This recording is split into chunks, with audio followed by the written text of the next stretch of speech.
and that's a Star Trek reference. And I don't really know a lot about Star Trek, but I've heard people talk about the Borg in reference to communism. And so I looked up what it was. And in Star Trek, there's like this alien race that wants everybody to assimilate into like one thing. And I think they also become like android or whatever. And so that's what I'm talking about, the Borg.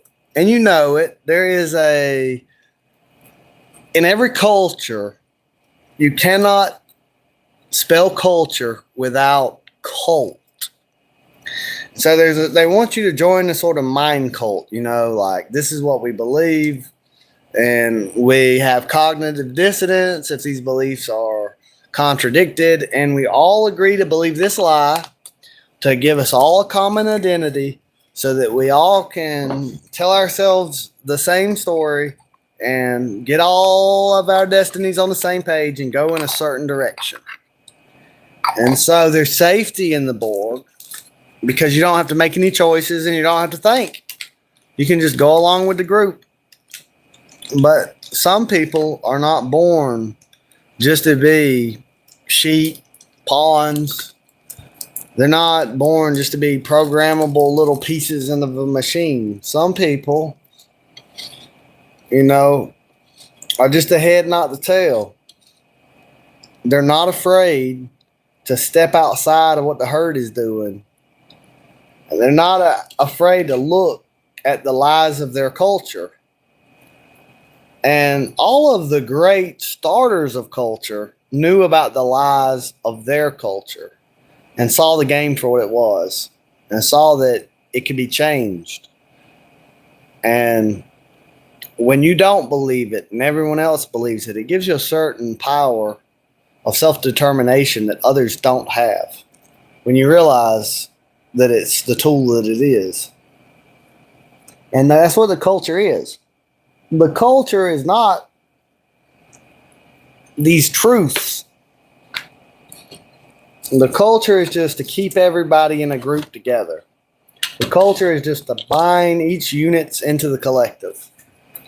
And so in America, egalitarianism is like the foundational lie that the culture is built upon. And so as a consequence of that, we get other ideologies that are also founded on lies. Communism, feminism, veganism.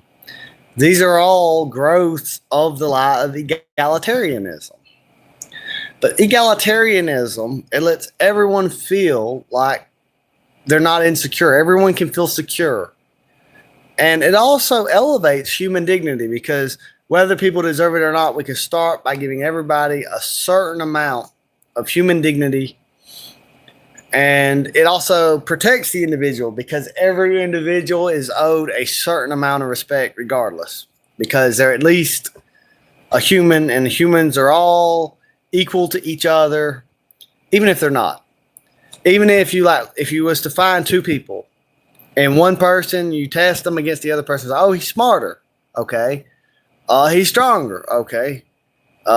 He's more like, if everything, he scored better on everything, people would just assume that there's some untested missing X factor that the other one's better at than that one. And neither one's an inferior or superior, and they're all equal. No matter what, they're all equal. There must be some magic X factor that balances it all out.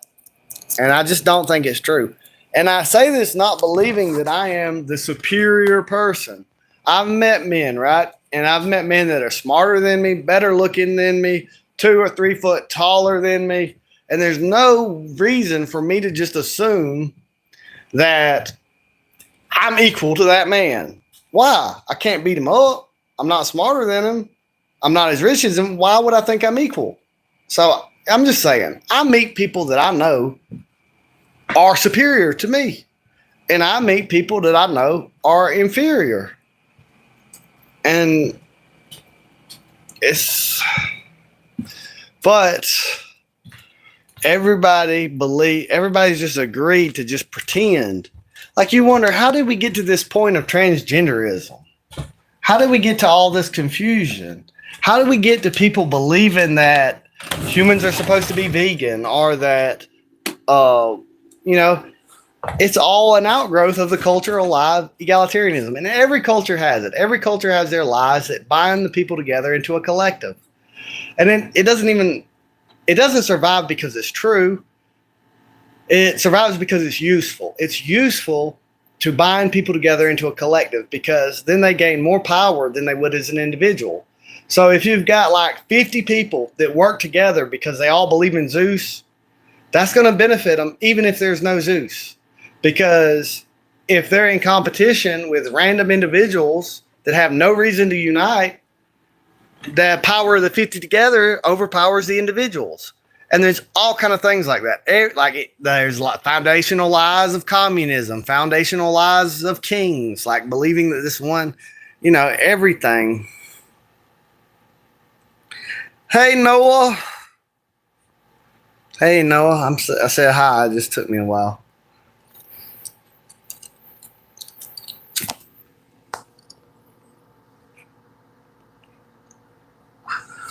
They happy that I'm off of work? You happy I'm off work?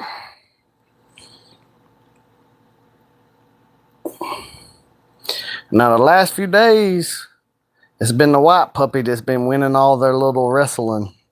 But it looks like the brown puppy's come back with a lot more tenacity. He's like he used to not really have it in him to bite, but now he's willing to bite now that he's been bit.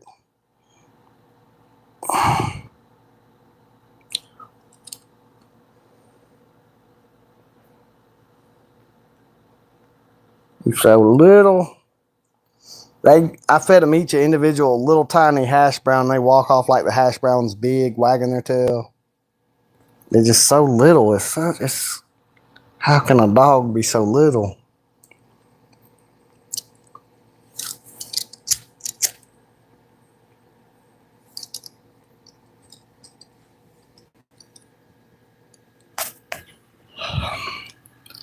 I'm just saying.